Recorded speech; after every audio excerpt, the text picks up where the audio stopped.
Let's talk about the dark side of taking testosterone. Disclaimer, I'm not telling you to stop taking your testosterone, and I'm not telling you that you shouldn't take testosterone. There are definitely positive benefits from testosterone.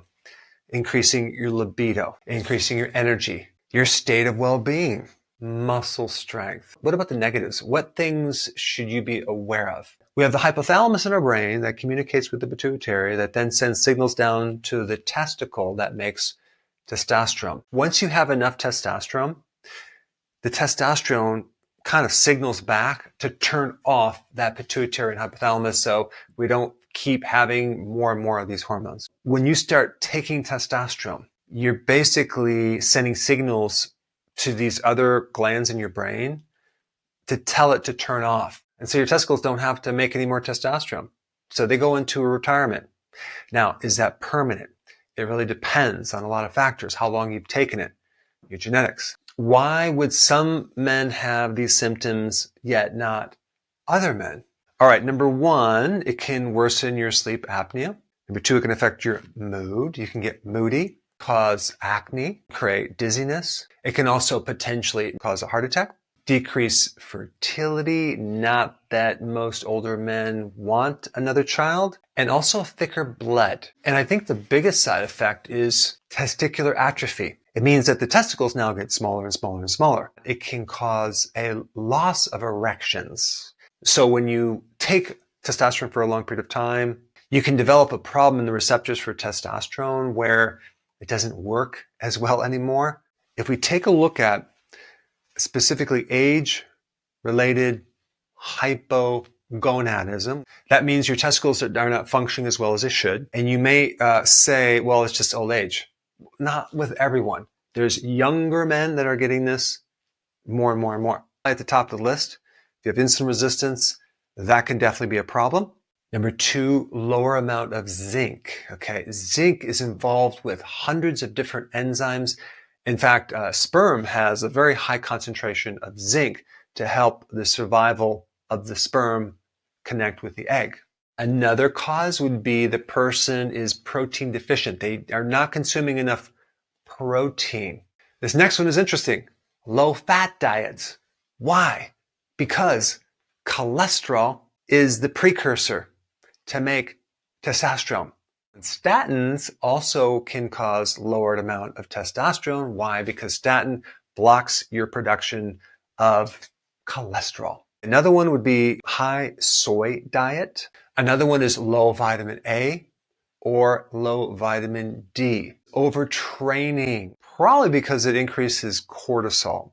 Insomnia, and then also liver issues, an inability to get rid of iron, obesity, because your fat cells release aromatase to convert testosterone to estrogen. Now that you know that, what do you do now to increase your testosterone? Weight training. It will really help you increase your testosterone. Number two, zinc. I would recommend both taking zinc and also consuming foods high in zinc. Shellfish, red meat, liver, very important. Number three, vitamin D. Number four, having sufficient amount of fat in your diet. The butter, the meats, as long as you keep your carbs low. Some of you out there listening are like, wow, I can't have saturated fats. I cannot consume that much cholesterol because either my cholesterol is high or my doctor said not to do it. And you might be in doubt about that. You might be concerned because of all the confusion out there. And so if it was so bad, why does our bodies make it? DHEA might be a good supplement for you to help substantiate or fortify your adrenals so that your adrenals can get some relief and make some more hormones so you have some extra raw material for making testosterone. The other really important thing is getting enough REM sleep. So the non-REM sleep is like the deep delta wave sleep. And then the higher waves are the REM sleep. It's the rapid eye movement. And if you're losing more REM sleep, you won't have the level of testosterone. So this is why sleep is really important for your testosterone as well. We have videos on all sorts of things to help you sleep. And I will put a very specific recent video I did down below in the description. Next one is just losing weight in general. Why? Because when you have less fat cells, you have less aromatase, that enzyme that is converting your testosterone to estrogen. If you're just starting out, kind of a big person, over time, when you lose weight, you will have more and more testosterone. And so if you want to know how to lose weight, I'll put that link down below as well. And the next one is kind of just optimizing your blood sugars, getting rid of this insulin resistance.